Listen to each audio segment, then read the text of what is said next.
Welcome, everyone, to another episode of Deliberating the Dead, our After the Walking Dead talk show. I am Matt, And I'm Kyle. and we are fresh off the heels of episode 2 of season 9 of The Walking Dead, titled The Bridge. A much more exciting episode than last week, I think. More exciting than like the last 10 episodes. I definitely enjoyed this episode.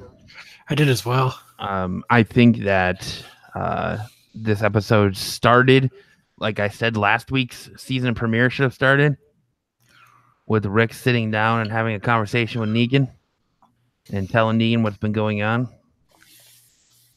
You find out that, I think we're going to have a little bit of a debate, maybe not on what Rick says, because he tells him it's been 35 days. I think you said you took that as like that's the time jump. And I'm taking that as that's how long they've been working on this bridge. Because that's what the whole episode was pretty much about, was them working on the bridge. So yeah, I took it more as the time jump was, a month and almost a week. So I'm taking it more as that's how long they've been working on the bridge, and that he's telling Negan about it. So that's kind of like there's a time jump within the time jump. So it's kind of like, is that like breaking a fourth wall? Kind of, I guess. There's like it clearly feels like there's a 30 from the way Rick says it. To me, it feels like there's a 35-day time lapse from the season premiere to the second episode. So there's like 35 days there that have gone by the time the second episode comes. What was your initial thoughts on the episode, Kyle? What did you think of it? I found it very refreshing because they didn't have to be at war to make it exciting, but what they've done is they've given that intrigue back, because now like that episode left me like, oh, I cannot wait for next week. Now finally, it's been a while since I've had that nice Walking Dead feeling of, oh, I can't wait for next week. I mean, it wasn't action packed, but there was enough going on and enough guessing and enough going and enough head scratching, enough going, oh, I see what's going on, that it kept me into the episode. And I was like, I there's more than one time during this episode I was going, oh shit, oh yeah, fuck yeah, it's like, and it's been a while since I've had those where I've yelled at the TV and stuff as The Walking Dead was going on. So I found it very refreshing. So, do you think? Well, maybe I don't want to spoil that yet, but I can see. I kind of felt the same way. I feel I can definitely start seeing where they're saying that there's a callback to season 1, and it feels very much like season 1 all over again. This episode did. You kind of had all your groups. You had the dissension within the group. You had them trying to deal with the zombies. It felt very much like season 1 all over again, where they had that small little group, and not everyone trusted Rick, and Glenn's calling him an asshole for getting caught in the tank, and it really kind of felt like that all over again. You had the group working together, but there was still some dissension in the ranks because there wasn't that trust there yet.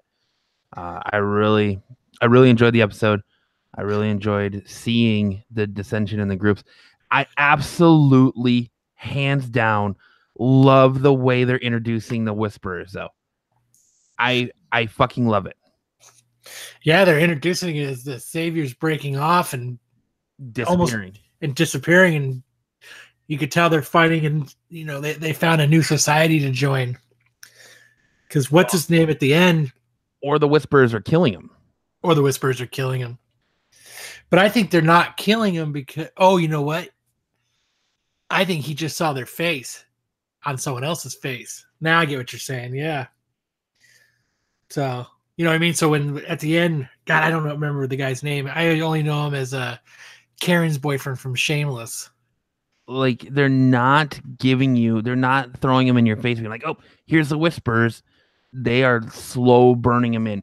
They are bringing him in via conversation and context. They're not bringing him. They're not just spoon feeding him like, here's the next bad guy. They are slowly bringing it in. And I love that a lot, because I feel like that's a little nod to the comic book fans because you know what's going on, but it's also a little bit of playing it up to the people who only watch the show who aren't familiar with who the Whisperers are, because they're like, oh shit, what's going on? How are these people disappearing? Like, why aren't we seeing this? And you as a comic book reader, you're like, fuck man, the Whisperers are coming. They've already started. Like, shit is already going crazy. Yeah, because what I picture now is whoever dude's scene at the end when he was drinking, it's only a skin mask. That's what I'm thinking. So he was like, yeah, that's how now that I'm thinking about it, that's how I took it. Was he walked out and he just seen the skin mask, and then he was like, oh shit, hey man, what's up? I almost killed you, and then they fucking got him. And they're slowly taking their supplies. They're taking, they took all their gasoline, their ether or whatever it is. But yeah, I mean, I like it. I really hope we get another real nod to the comic book, and I hope it's still like that rainy thing where they hide in the ditch, and as the walkers are walking by, they hear the talking, and they actually think the dead is starting to talk. And I really hope that in the next couple episodes we get that tease pointed at us. You know what I mean? And that nod. I think that'll be the last shot of the mid-season finale. You think that's what they're going to close with? I think that's the last shot of the mid-season finale.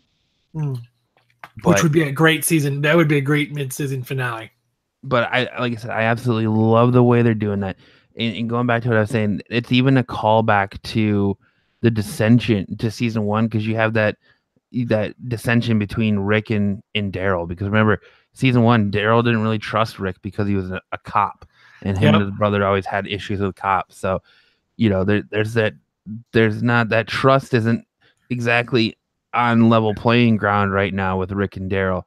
And I absolutely love the scene where they're talking and Rick's trying to tell Daryl, we're all on the same side, man. Like, we got to work together. And Daryl says, are we on the same side, Rick? And Rick's like, you tell me. And he's like, well, from where I'm sitting, obviously it doesn't look that way. I wonder if that is the buildup to the Rick leaving. Like, I wonder if that tension is going to create, and it's going to spread like a virus, and that's what, and maybe they're not going to kill Rick. They're going to do maybe it's time I take a break and leave, and while you guys figure stuff out, and maybe he'll go on his own little quest. Maybe it's back around closer to something like that than actually Rick dying. And I love the way they're setting this episode up. If you watch the way they're building these relationships with these people, they're already hinting to you that shit's gonna go crazy. Mm-hmm. Like you see Carol's hesitation to get engaged to Ezekiel, and now you see her finally accept it, and you're seeing them like become together. So they're kind of foreshadowing that something big is going to happen to him. I think they're building you up. They're trying to build you up to fall in love with these two characters, so they can only ultimately rip your heart out. I mean, but that is a classic Walking Dead technique. Let's focus in. Let's just, like, you remember they did it with Tyrese. Remember they got you to bond with him. He had Judith. He was a secondary character, and they built him in as a focus, and then they took him away. Yeah, and that's an old school Walking Dead technique as to what, remember that we would talk about it before. That was our indicator. We knew that motherfucker's dying. Yeah. Because all of a sudden, someone is coming up and standing out. And I think what happened is Carol is going to end up seeing Ezekiel's head on a pike. I think you're going to see Gabriel die much sooner than he dies in the comic. And I don't think he's going to die the same way. No, hanging upside down from the ladder. Because now he's getting his piece from the leader of the Garbage Pail Kids. So, it's interesting. I like the way they're doing this season, because I like the way they're kind of throwing off the comic book reader and the show watcher at the same time, because you're kind of like, there's these new relationships. They're not playing out the way in the books, and you're kind of scratching your head like, how did she get from where we saw her at the last episode of season 8 to where she is now? Like, there's that time jump, and you're like, where did this come in? And she's kind of like talking about how Rick accepted her and all that, and it's like, and how Morgan helped and everything. Yeah, and you're kind of like, well, how did this all happen? Where did this all take place? And And so now you're intrigued by her character and how she made that drastic turnaround from like weird, I wouldn't say introvert, but just like weirdo to where she is now, to where she's ready to suck that root of Father Gabriel in the woods. I fucking called it when we were talking. I was like, she wants to suck that dick. Yeah, and she just straight up junk grabs him too, and there's like no hesitation. Good for him. Everyone needs a junk grab, especially in the zombie apocalypse.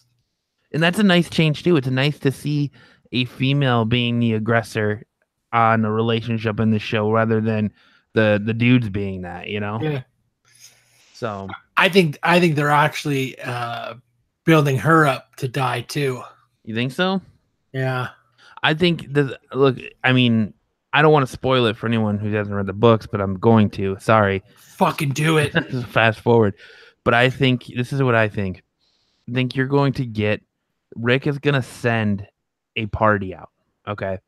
Rick is going to send a party out, and it's going to consist of Ezekiel. You're going to have these main, you're going to have, you'll have Rosita go. You'll have Ezekiel go. You'll have Gabriel go. I think he's going to send a scout party out. And when they do that, they're not going to come back. I think that's good. I think it's going to, but I don't think it's going to happen this half though. No, but there's going to be a message sent back to them and the leaders. So you have your leaders, your main group. So you're going to have, Maggie from Hilltop, Carol from the Sanctuary, Rick from Alexandria, and then you're going to have whoever's in charge of the Oceanside. They're going to go look for them, and they're going to find all their heads on pikes, separating the grounds. So you think they're going to bypass the whole fall festival aspect of it then? I think so. And I think they're replacing that with the building of the bridge.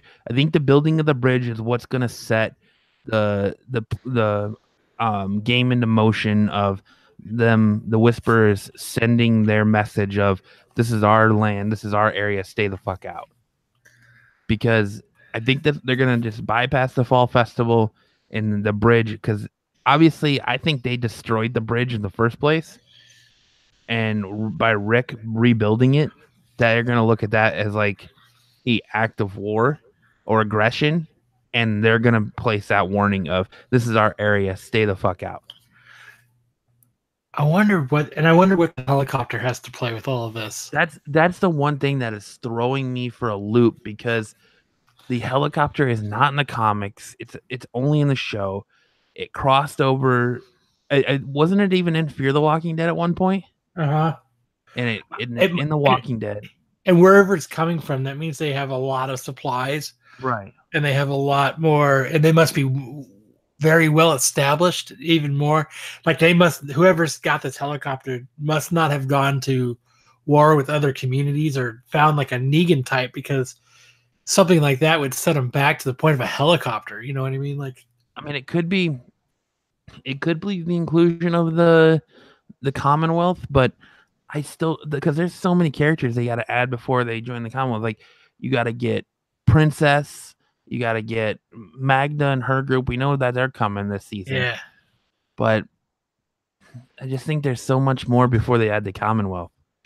I mean, this might be a fast-paced, escalated season then, because I think it already is. I mean, if we're already getting a 35-day time window between the events of episode 1 and the events of episode 2, it probably is going to be very fast-paced.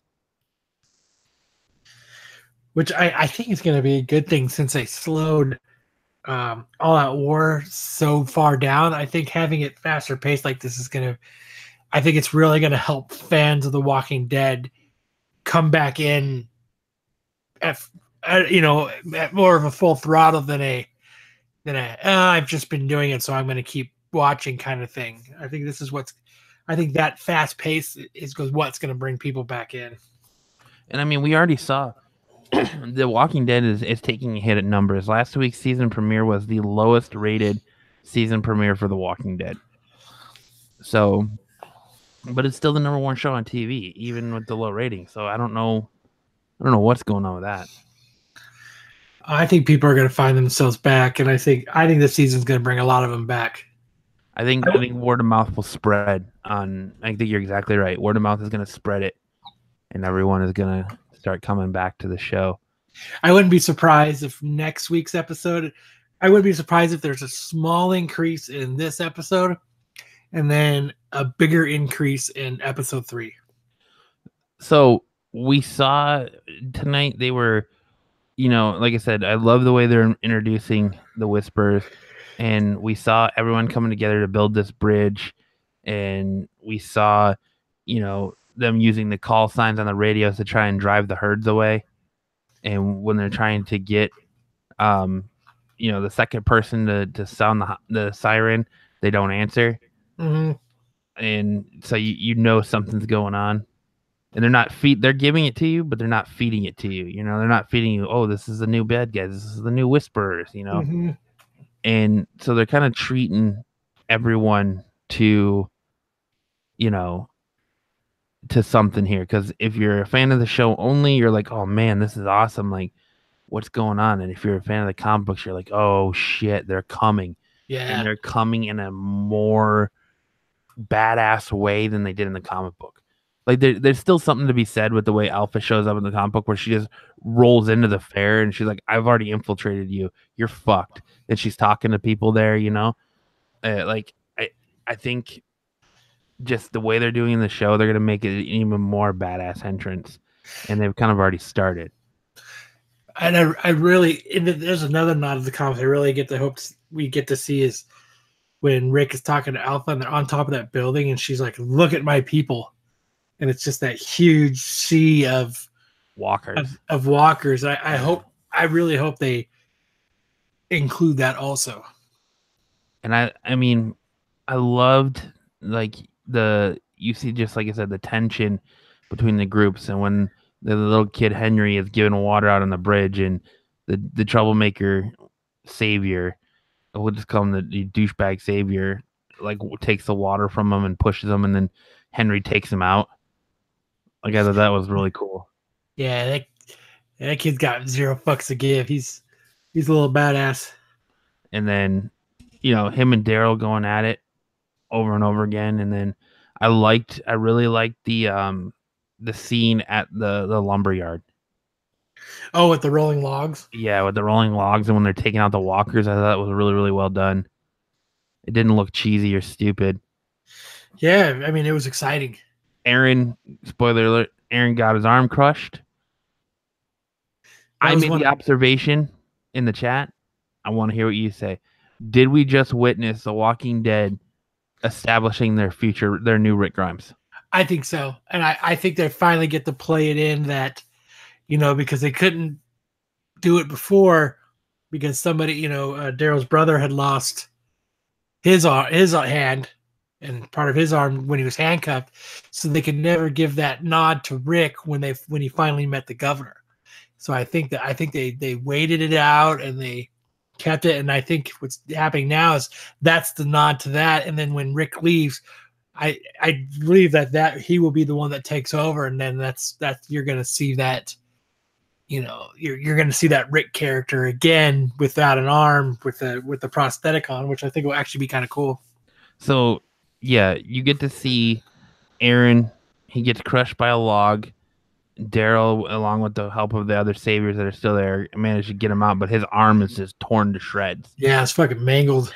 And they bring him back to the campsite where they're at, and Enid is the nurse. Sadiq has been teaching her how to be a doctor and do medicine, and she's the nurse, and she says we have to amputate. So they amputate his arm at the elbow, or maybe a little bit above the elbow. Mm-hmm. But you see when he's laying there in that hospital bed, he looks identical to the comic book Rick. Yes, with the beard and the short arm. It's just the wrong arm, but yeah. The short hair, the short hair, the beard, the missing arm. And yeah, I think it's the wrong arm to establish that, we're going for a comic book accurate person to look like Rick Grimes, but he's not exactly Rick Grimes. I think they're just giving the nod. They're putting their TV Walking Dead spin to it. Right. Like they do with a lot of things from the comic, same situation, different way it happening to a different person. You know, like look at the flowers. Instead, it was the twin boys. You know, in the show, it was the twin girls, and you know, stuff like that. I think it's just, you know, I think it's just, you know, how they like to flip it and make it the same but different. I think, you know, tonight's episode definitely has got me way more excited for the rest of this season. And just like the whole episode, I like the way the whole episode is done up. It was like Rick telling Negan what's going on. So these events have already happened. It's just Rick telling him about it. Mm-hmm. And like I see, you're seeing the group. You're seeing the tension between Rick and Daryl. You're seeing the tension between Michonne and Maggie. You saw the tension between between Rick and Maggie last week. And Carol is kind of the glue that's trying to hold everyone together. Carol is now that middleman trying to bring everyone together. You know, yeah, because she's kind of playing both sides of the fence, because she's still, you know, kind of seeing what's up with the saviors, but she's still trying to be on the other side as the, you know, almost like a voice of reason, and you know, trying to be understanding of both sides. Like, so I think she's I think she's gonna have a pretty, you know, like remember like season 4. Remember, she had a really big hole. She had a really big role. She had a really big hole. But she had a really big role. Remember, she was a, you know, when she was kind of rogue and stuff, and by herself, and then she came back around and ended up helping everybody. I wonder if that's maybe how they're playing that again too, where she's actually, instead of being an outsider helping, she's an insider helping out. You know what I mean? Yeah. I wonder if they're having her kind of do that role again. Yeah, it's hard to say, but like I think with Eden being the nurse type person, I don't see her being like, maybe we had that theory that maybe she was going to be what brings the Whisperers in, you know, like maybe she met their son instead of their daughter. And I think her being in that nurse type role, I don't think that's going to be, I think it's going to be someone else now. I would push that it was going to be a lesbo relationship between Enid and Elsa's daughter. But maybe it's going to be Henry. I mean, Henry is established. He's establishing a more predominant role. He's got that, you know, he's got that mother-father relationship going on with Ezekiel and Carol, because he starts to walk off and Carol's like, hey, aren't you forgetting something? And he comes back and kisses her, and she's like, thanks. But she's like, you totally forgot your stick, you know? So she's handing him his weapon to go. So he's kind of establishing that. And he kind of pulled the Carl move on the bridge. You know, that would have been something that Carl would have exactly done. Just like, yeah, and not taking any shit. Yeah, just like when in the comics, what's her name? What's Carol's daughter's name? God damn it. I can't think of her name now. She's still alive too. She's dead in the show, but she's alive in the comics. Mm-hmm. Maggie adopts her. I'm fucking drawing a blank too. Oh my God. Sophia. Yeah. But cha-cha. Sorry. Sophia, in the comic books, Sophia's getting bullied and one of them hits her in the head with a rock. And Carl pretty much beats her ass. Yep.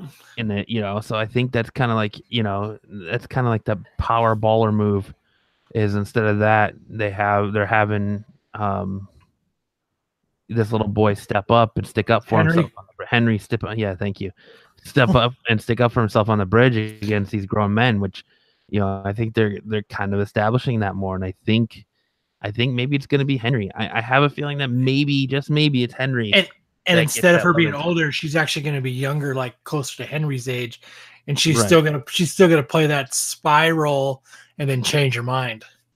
Yeah. So I mean, it still means we won't get the eye lick, but no, the eye lick's long gone. I'm a little disappointed about that.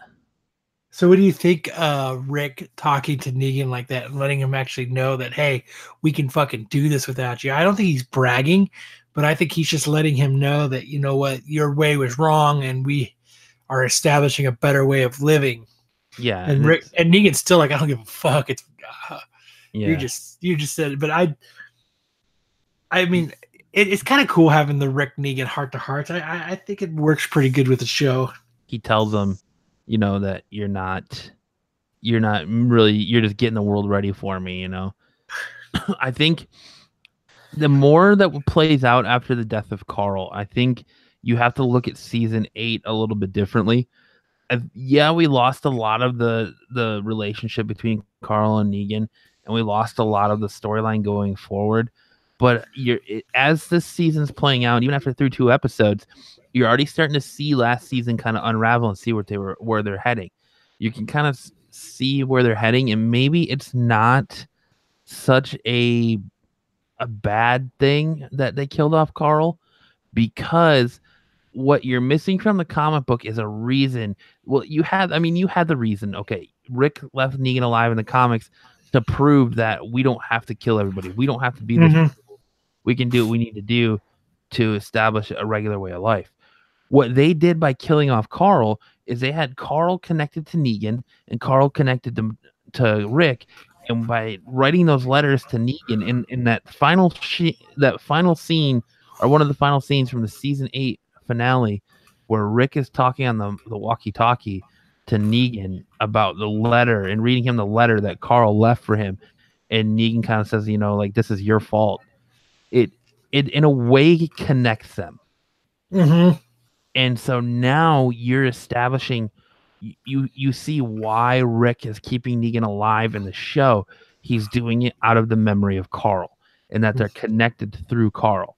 So even though we didn't get to see the Carl Negan relationship play out on the show, it's still kind of there, but they're in a different way. Yeah, they used it to.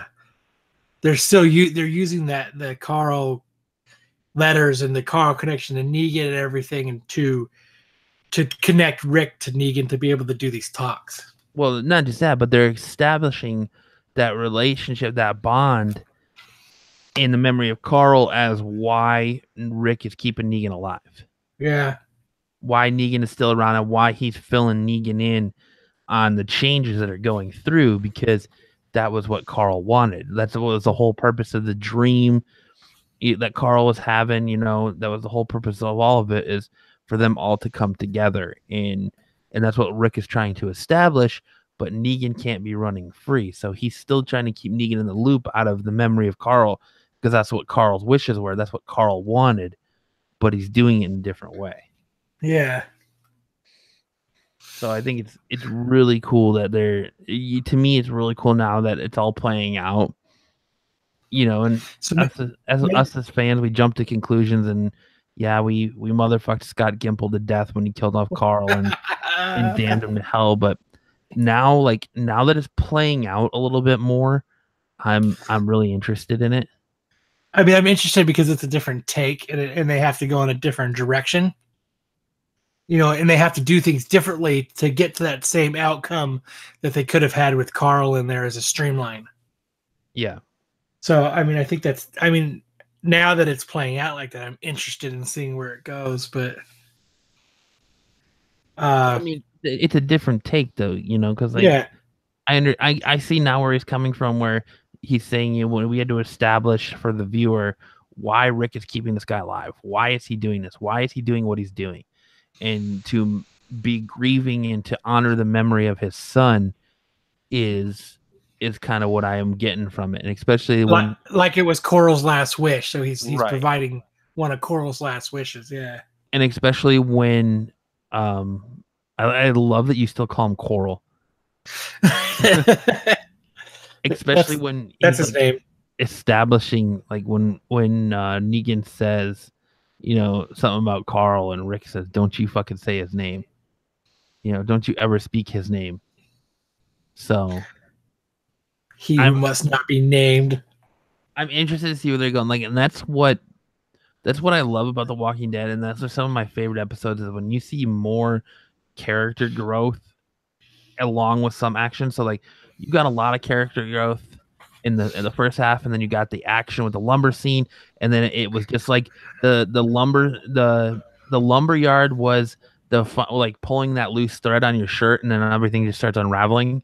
Yeah, like, you get that loose thread in your armpit of the shirt, and you pull it, and all of a sudden, next thing you know, you got a giant hole in your shirt. That's what it was like. So the events that took place at the lumber yard was kind of like pulling that thread, and now everything was unraveling. Yeah, but it was super nice to have like a nice, exciting, full, kind of all around good episode of The Walking Dead. Everyone got their time to shine in their own ways. You got to see a different side of Michonne. You got to see a more diplomatic side of Michonne to when she's talking to Maggie about creating the rules among the communities. Then you kind of got to see like where Maggie was, last episode she was trying to be this strong-willed leader, this hard-ass leader. She kind of, is maybe second guessing herself a little bit because she's asking you when she goes to meet the blacksmith in the jail and they're talking and he's like, I've been a drunk my entire life. He's like, it wasn't Gregor that made me do this. This was inside of me the entire time. So I so Gregory really had nothing to do with it. And she straight up asked him, do you think I made a mistake? And he tells her no. But and she kind of shows the same thing to Michonne where Michonne's talking to her and she was like, you don't really have to hang Gregory and Maggie's like, oh, do you think I made a mistake? And like, it's I don't know, maybe if it's not necessarily it came off to me as like insecurity, like she's second guessing herself, but it might not be that way. It might be, her kind of just being cocky, like, oh, you think it was a mistake, huh? And she's like, because she's very much, we're gonna do it our way. Well, I think, and then when she talked about her dad being a drunk and stuff and second chances and stuff, I think what she was doing was she was hearing him out. And I think almost giving him the benefit of the doubt just to see what he was going to say and see what his answers were. And I think when he was explaining it, he was like, because I almost thought she was going to let him out all the way up until he said that.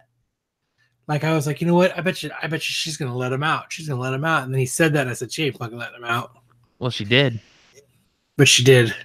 She asked to. I didn't think she was going to let him out until that point, because her and Jesus have that conversation where she even says to Jesus, because his wife comes and Jesus is like, when are we going to let him out? Like, when are we going to figure this out? And she's like, I don't know.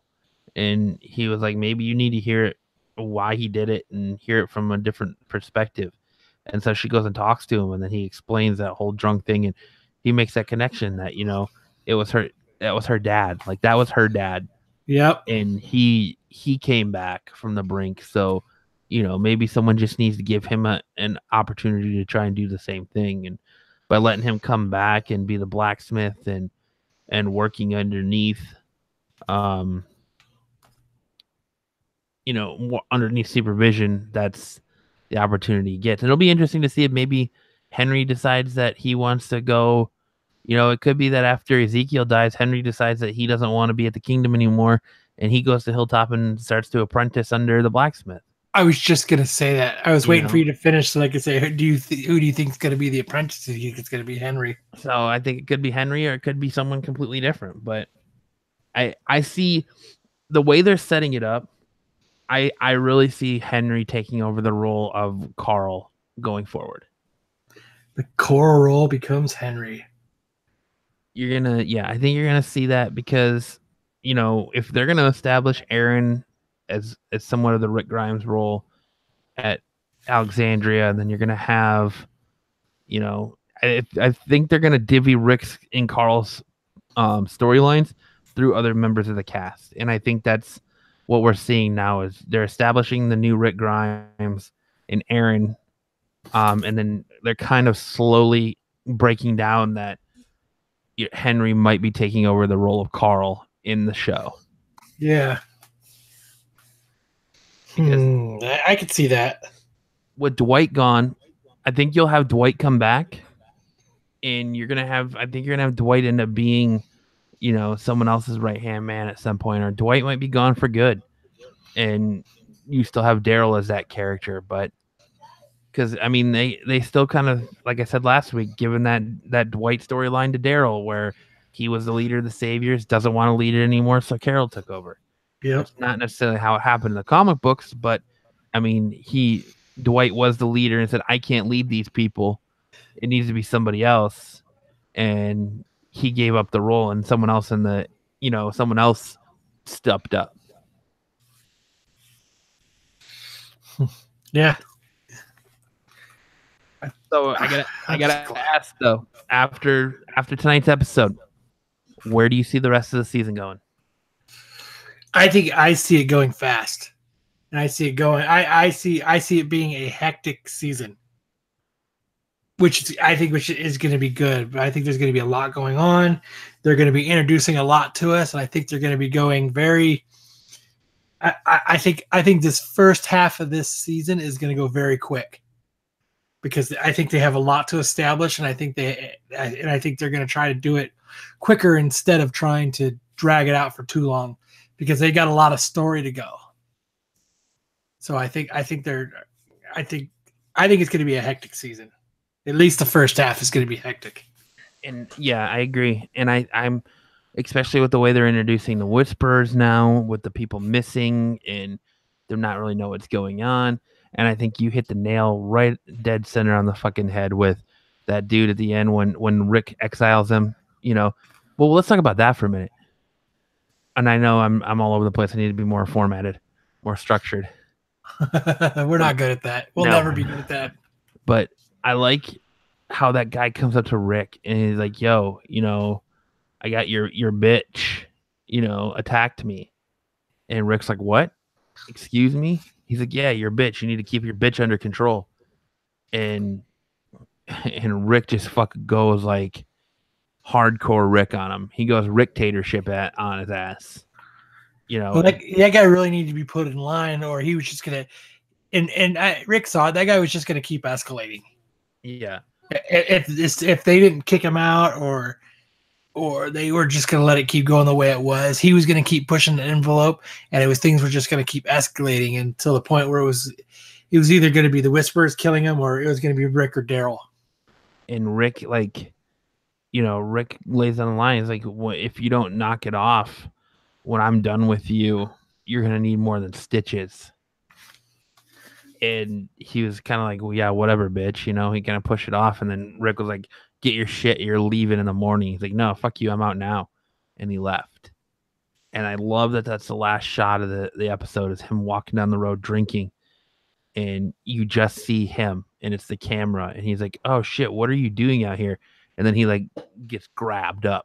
So I think you fucking hit it nail on the head when you said that it's probably someone from the group and someone else is wearing his skin.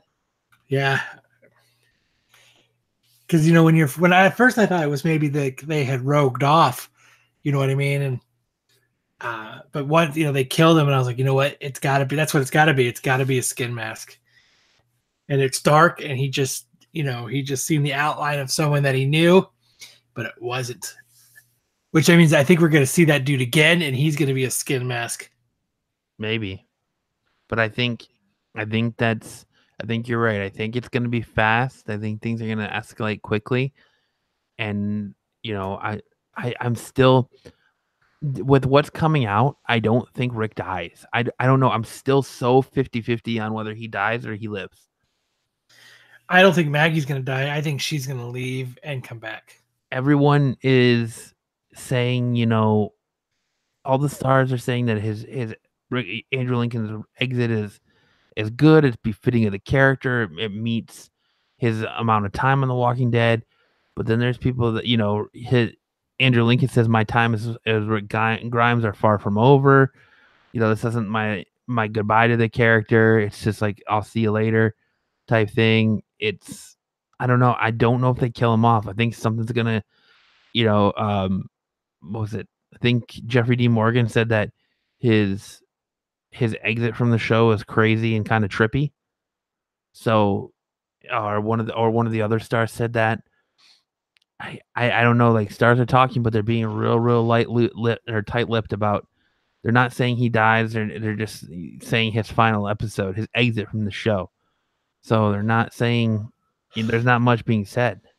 He's gonna Incredible Hulk it. There's gonna be slow music. He's gonna have his thumb out, walking away. If everything is really alluding to him, it would be so much better just to have him die. If he's gonna leave, just to die. But I think it would just be a disappointment to have him just, to think about it. So say they have him and Maggie just leave as like a temporary hiatus type of thing. I think it's weird to have two people do that in one season. What if the Whisperers take him? What if they're holding him captive? That would be an interesting take. A super interesting take. There's technically the Whisperers are still very active in the comic books. Yeah, they had the Whisper War and they took out a bunch of them, but Bravo is still out there. He's still alive. Would that be crazy if they took Maggie and Rick? That would be. They took two leaders just to show how much dominance they had and how easy it was for them to infiltrate not one but two places. That would be plausible. That would totally make up for like her actions when she goes into the fair. Is that that's what she does. She infiltrates them and takes both of the leaders out and is holding them captive. Because what if the Whisperers are going to be, if they have material to keep going, maybe the Whisperers be around a lot longer than one season. Who knows how many seasons Andrew Lincoln's going to take off? Hopefully only half. He might take a season and he might be gone for season 9 or 10, and I think it's just the way to play it up. I think they're just trying to play it up. Now, like, part of me is like, okay, maybe he's going to leave for half the season. Maybe he's going to come back and you're going to get the Whisper Wars through season 9 or through season 10. And then you're going to, there's going to be some stuff happens and they're going to find him later on. We don't know where Negan is. What happens if Negan in the comics? What happens if the same thing happens in the show? Say Rick and Maggie get taken and, all the shit with Negan plays out and Negan goes off on his own and he finds Rick. Could you imagine that? Like, he has that fight and then he comes back with Rick like on his shoulder or or propping him up because he's been fucking tortured for fucking a season. That would be interesting.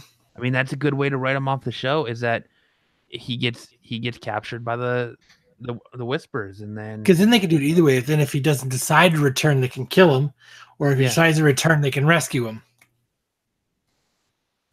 So either way, it's there. And then it would be easy enough to take a break from it and not even include him like they did. What's his name? Where he just never ever returned. Oh, Heath. Yeah. I hope they don't do that. I hope it's some sort of like either way, if he's kidnapped or killed or rescued later, there's some kind of closure on the Rick thing. At least if he's kidnapped, we know he's kidnapped and that's it. And then they could leave it alone for a while and then bring it back if need be that Rick decides to return. Be kind of cool. Because I was just looking it up because I couldn't remember. I didn't think he was dead in the comic books, but they're saying that his death issue, the Walking Dead wiki is saying his last appearance was 173. Oh, yeah, and that he was killed in 173 because he was shot in the chest by Aaron. But I thought he comes back after that. I thought that. Remember, I think there was it was a Whisperer thing, and they were in a horde, and it was an accidental shooting. But I thought he was still alive after that. I thought he was too, because I thought they got him off the horse and they kind of saved him, and they kind of took him back.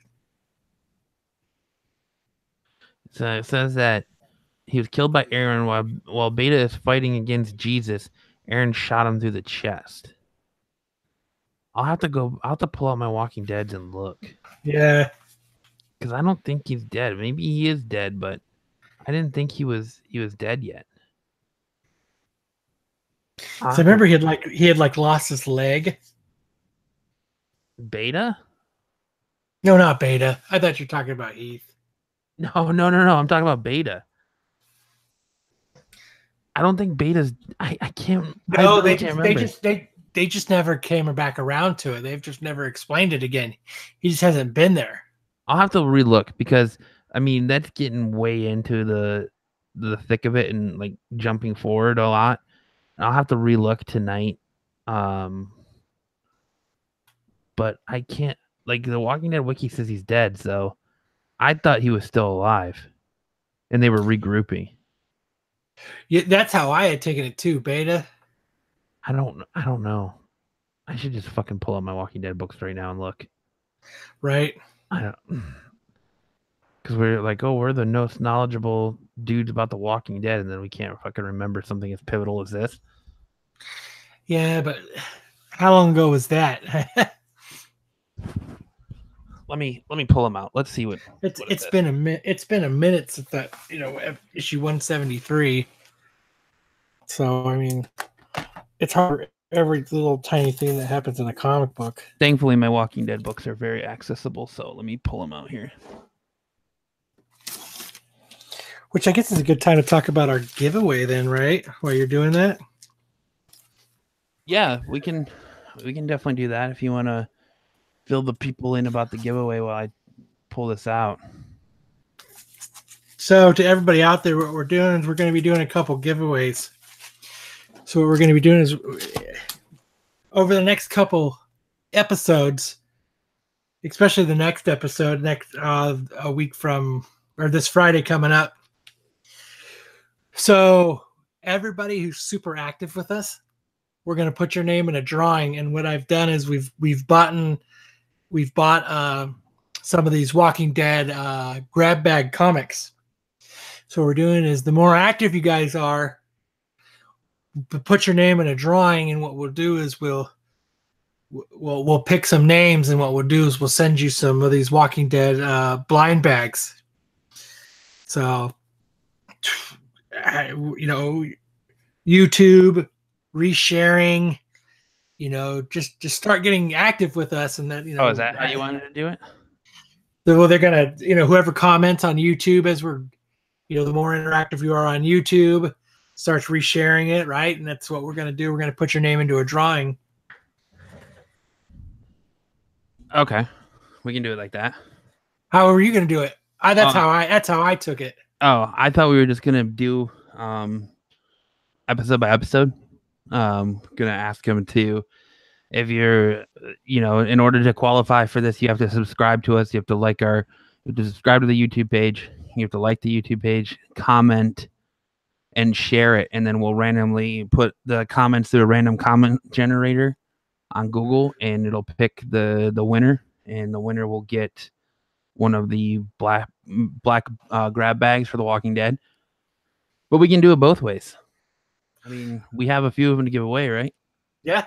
And my comic book shop said that whatever hasn't sold, they'll sell however many you want after that. So I can still get a couple more probably. So and I can probably go get some more too. What is the so yeah. we're bribing you to start talking to us. Yeah, right. And to like us. Be interactive with us on Facebook if you want to free. And these are good books. These are part of they're part of the Walking Dead Day blind bag giveaway. They're key issues. They're not stupid issues. They're key issues. Like it was issue 1, issue 2, the first appearance of Michonne. Yeah, we got issue Governor. 100, issue 19, issue 1. Yeah, we've got issue 100. Everyone should know is the first Negan. Issue 19 is the first appearance of Michonne. Issue 1 is the first appearance of Rick and everyone, most of the group. So yeah, I'm looking at 173 right now, and it opens up with the fight between Beta and Jesus and all of them, and Aaron. So he's got him on the ground. Yeah, so Aaron does shoot him, and he's laying there on the ground. Oh, that's right. They pull his mask off. They pull his face off. Mm-hmm. And he gets up though. Yeah, that's what I thought. He didn't like have no name, and then he like passes out again.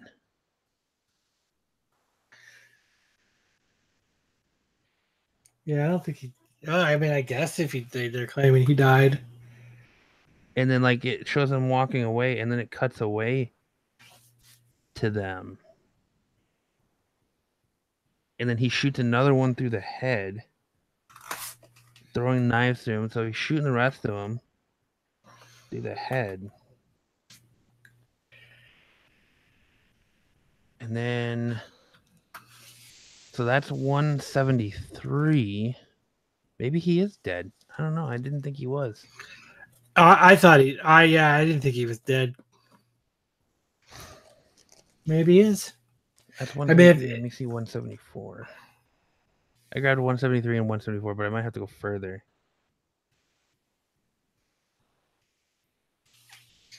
Because 174 shows is kind of like Negan's whole thing where he makes the new Lucille and then burns it.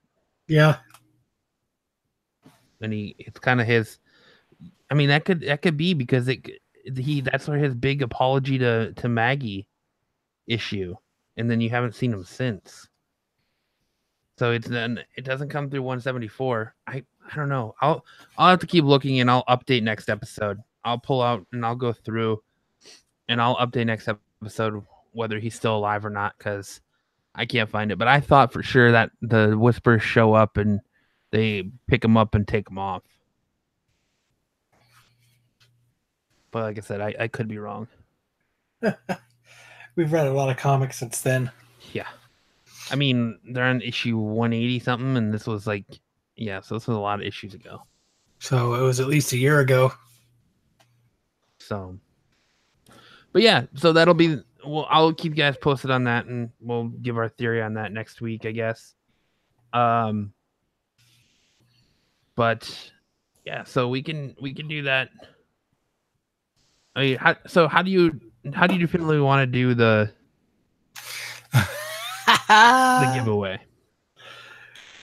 Interaction, like, subscribe. And we'll just take all the names and start randomly picking them. Any way to show that you guys are there, right? Yeah. Like, subscribe, interact. Talk to us on YouTube. And then we'll go back over on Friday too. I guess we'll put it up. Friday. Well, Friday I'm gonna have a different giveaway. We're gonna have 2 giveaways going on. Friday's gonna be something different. So we'll do it that way. So this is we'll do it the way you want to do it for The Walking Dead, and then we'll do it the other way for what I'm gonna give away on Friday. All right, there we go. So yeah, if you want to be entered to win the chance to win one of these Walking Dead grab bags, we're not, go ahead and repeat what issues we have to give away again. We've got issues 119 and 100. Okay. So issue 119 and 100, all iconic issues, beautiful covers. You have a chance to get a 1 in 100 sketch cover from the artist. Yep, we have no idea we don't know if it's a virgin cover, a black and white, a sketch. They're still sealed. They're still sealed. Yeah.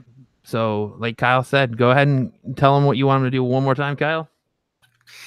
Like, subscribe, interact. Anything where we can figure out that you did something to interact with us, to show us that you listen. Put your name in a drawing. And that's how long? When are we gonna do? Are we gonna do the drawing next week or 2 weeks or? We'll give everybody a couple. We'll do it. So we did this episode. We announced it. We'll remind everybody next week, and then the following week, we'll start picking names. So we'll give everybody a couple episodes to interact with us. So let's see. Today is the 14th. So let's say we'll pick names by, how about November 4th? There we go. So that gives you guys that gives you 2 episodes. So that gives you plenty of time to remind people. Yep, for everybody that doesn't, listen live, that gives everybody plenty of time to listen to it after we upload it, and however you listen to us on whatever podcasting facilitator that you guys listen to us on that gives you guys plenty of time to interact with us. So there you go. If you want your chance to win one of the black grab bag issues of The Walking Dead between 119 R100, again, that's the first appearance of Rick Grimes, first appearance of Michonne, and the first appearance of Negan and the death of Glenn. All you have to do is make sure that you interact with us on social media, like and subscribe to the YouTube channel, leave a comment on the YouTube channel, and share it. It's pretty easy. I mean, it's a couple button clicks while you're listening to it, and you could potentially get yourself a really awesome cover. I mean, like Kyle said, we don't know what they are, so you could get the 1 in 100 variant that Kyle and I were both after but didn't get, that are going for $200 to $300 online. Yeah, that could be yours. And imagine easily getting that book for just doing a click to like, a click to subscribe, and a click to share. It's pretty simple. Or just a hey guys, what's up? Or just a hey guys, what's up? So we'll do it like this. Each time we're doing it, so November 4th is when we will pick a winner, and you can enter multiple times. So the more you comment, the more you share, the more you like, that's more entries into this drawing for you. So if you comment on a Facebook post, that's a drawing. If you share this on Facebook when we post it, that's a entrance in the drawing. You comment, you like, subscribe to the YouTube channel, that's an entrance into the drawing. So the more you're active you are, the more chance you have to win this book or win one of these books. I think it's a pretty sweet deal. I do too. There you go. November 4th. I'm gonna like and subscribe right now. You're ineligible. I know. But there you go. So I think do you got anything else you want to talk about tonight, or is that gonna do it? I thought we did a pretty good breakdown, past, present, and future of this episode of The Walking Dead. All right. Well, I want to thank everyone who came to hang out with us tonight on YouTube. Even though you didn't comment, there were some watchers. So I want to thank everyone who stopped by to watch us tonight on YouTube. I want to thank everyone that listens to us on their podcasting platform of choice. Remember, if you're a YouTube viewer, please like and subscribe and comment below. If you watch us on YouTube and you would like to see us start doing episodes where you can see us with our cameras on, comment that, and maybe we'll take that into consideration and start doing that. But yeah, so remember, if you watch this show on YouTube, please make sure to subscribe and comment. That helps us out a lot. If you listen to us on any of your podcasting platforms, please remember to subscribe to the show and leave us a review. It goes a long way to help us in the numbers game. And as always, if you feel like you want to support the show, please do so by visiting the Absolute Geek store. The link it's actually on our website now, so you can get to it from absolutegeekpodcast.com. You can go buy merchandise. We have the Absolute Geek Comic Code shirts. We have Negative Modifier shirts. We have a Jose I Just Want to Touch the World shirt. We have shirts. We have mugs. We have things for kids. We have stickers. We have so much good stuff on our store. So definitely check that out. But yeah. So for this episode of Deliberating the Dead, I am Matt. I'm Kyle. Saying I hope everyone enjoyed Walking Dead Day. And we'll see you next time.